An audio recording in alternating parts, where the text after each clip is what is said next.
Friends பாருங்க, சூப்பரான இந்த சாரீஸ் போச்சம்பள்ளியில் வர டிசைன்ஸ் நம்ம செமி டெஸ்ஸில் கொண்டு வந்திருக்கோம். இதெல்லாம் பாருங்க, நல்ல ஒரு பிரைட் காம்பினேஷன்.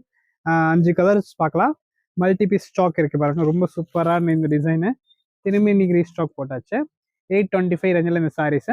ஃபர்ஸ்ட் கலர் பாருங்க ப்ளூ கலர். நெக்ஸ்ட் கலர் பாருங்க, நல்ல ஒரு கிளி பச்சை பார்த்தீங்கன்னா கான்ட்ராஸ்ட் வயலட் கலர் பார்டரில் கொடுத்துருக்காங்க. அண்ட் இந்த கலர் பார்த்தீங்கன்னா ஒரு 50 பீசஸ் மேலே வித்தியாச்சம். நம்ம ரொம்ப நல்ல காம்பினேஷன், ஒரு புது காம்பினேஷன் பாருங்க. பட்டு சைடில் வர கலர் காம்பினேஷன் இதில் கொடுத்துருக்காங்க. அண்ட் நெக்ஸ்ட் இன்னொரு கலர் பாருங்க, நல்ல ஒரு ஆரஞ்சு பிங்க். இது சூப்பராக இருக்கும். ப்ளவுஸ் எல்லா சாரிக்கும் உங்களுக்கு நல்ல ஒரு பிளெயினாக பார்டரோடு கொடுத்துருக்காங்க. அண்ட் மெட்டீரியல் நல்லா உங்களுக்கு க்ரஷ் டசர் ஃபேப்ரிக் தான். And one more last colour பாருங்க, இதோட ஆரஞ்சு கலர். ஆரஞ்சுக்கு பார்த்தீங்கன்னா கிரே கலர் கான்ட்ராஸ்ட் பார்டர் இருக்கும். சாரி சூப்பராக இருக்கும். 825 ரேஞ்ச் வரும் பாருங்க. மல்டி பீஸ் ஸ்டாக் இருக்கு. தேங்க்யூ.